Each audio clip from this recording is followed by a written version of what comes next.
Rusiyanın Azərbaycanla bağlı planı alınmadı. Ekspert.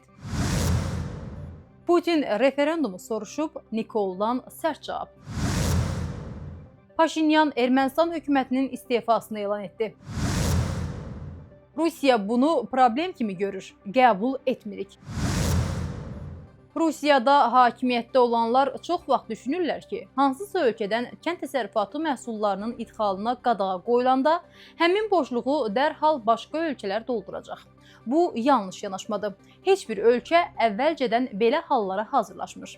Bu sözləri Axar TV-yə açıqlamasında kənd təsərrüfatı eksperti Vahid Məhərrəmli Rusiyanın Ermənistan məhsullarını Azərbaycandan gələn tədarüklərlə əvəz etmək planları barədə danışarkən deyib. Onun sözlərinə görə, əgər Azərbaycan istehsalçıları əvvəlcədən bilsəydilər ki, məsələn, Rusiya Ermənistanın ərik, şaftalı və digər meyvələrinin idxalına embargo tətbiq edəcək, o zaman Rusiyada həmin məhsulların qiymətinin artacağını nəzərə alaraq istehsalı və ixracı artırmağa çalışardılar. Amma bu baş vermədi. Əvvəla, bu il Azərbaycanda kənd təsərrüfatı məhsullarının istehsalında ciddi artım olmadı. Bugün bazarlarda da qiymətlərin yüksək olduğunu görürük. İkincisi isə Rusiyada məhsullar kəskin ucuzlaşdı. Hətta elə hallar oldu ki, fermerlər ixrac etdikləri pomidoru yalnız daşınma xərcini ödəyəcək qiymətə sata bildilər. Yəni satışdan demək olar ki, heç bir qazanc əldə etmirlər. Bunun əsas səbəblərindən biri Rusiyada alıcılıq qabiliyyətinin kəskin aşağı düşməsidir.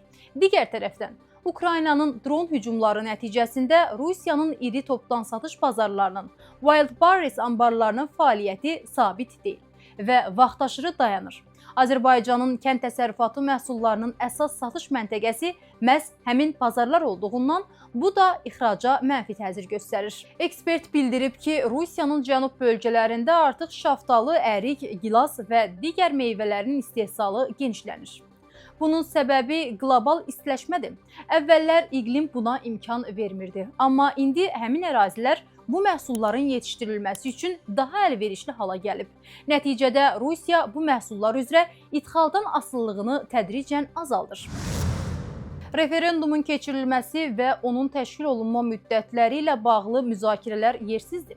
Çünki bu məsələ üzrə qərar yalnız Ermənistanın suveren səlahiyyətlərinə aiddir.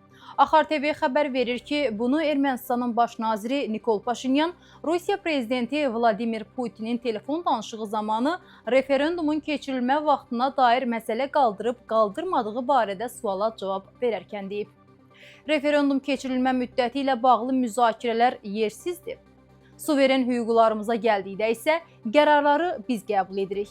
Referendumu nə vaxt keçirmək, nə vaxt keçirməmək və hansı şərtlərlə təşkil etmək məsələsini yalnız biz müəyyən etməliyik. Buna görə də bu mövzuda müzakirələr yersizdir. O bildirib. Paşinyan Ermənistanın Avropa Birliyi ilə münasibətlərinə toxunaraq bildirib ki, bu məsələyə dair rəsmi məlumat mənbəyi üçüncü ölkələrin xüsusi xidmət orqanları deyil, birbaşa Avropa Birliyindəki tərəfdaşlardır. Qeyd edək ki, Rusiya kəşfiyyatı Avropa Birliyinin artıq indidən İrəvandan Rusiya ilə humanitar əlaqələri kəsməyi və Rusiya biznesinin ölkədəki fəaliyyətini azaltmağı tələb etdiyi haqda məlumat yayıb. İyunun 7-sində keçirilmiş parlament seçkilərinin yekunlarına əsasən yeni Nazirlər Kabinetinin formalaşması ilə əlaqədar olaraq Ermənistan hökuməti avqustun 2-sində istifaya gedəcək. Axar TV xəbər verir ki, bu barədə Ermənistanın baş naziri Nikol Paşinyan iyulun 30-da hökumət iclasında bildirib. Biz bazar günü istefa verəcəyik. Bugün hökumətin bu tərkibdə son iclası keçirilir. O bildirib. Baş nazir xatırladıb ki, parlamentin yeni tərkibdəki ilk iclası günü köhnə hökumət istefa verir. Bundan sonra Ermənistan prezidenti parlamentdə çoxluğa malik partiyanın namizədini baş nazir postuna təyin edəcək.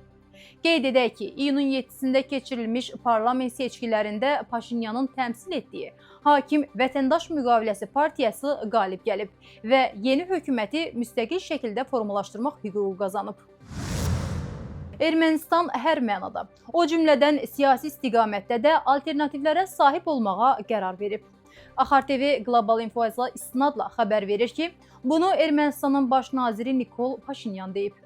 Paşinyan bildirib ki, Rusiya bu məsələni problem hesab edir. Onlar deyir ki, münasibətlər ya eksklüziv olmalıdır, ya da ümumiyyətlə mövcud olmamalıdır. Biz bunu qəbul etmirik. Qeyd edək ki, Rusiya Ermənistanın Avropa İttifaqı ilə yaxınlaşmasına görə narahat olduğunu rəsmi şəkildə İrəvana bəyan edib.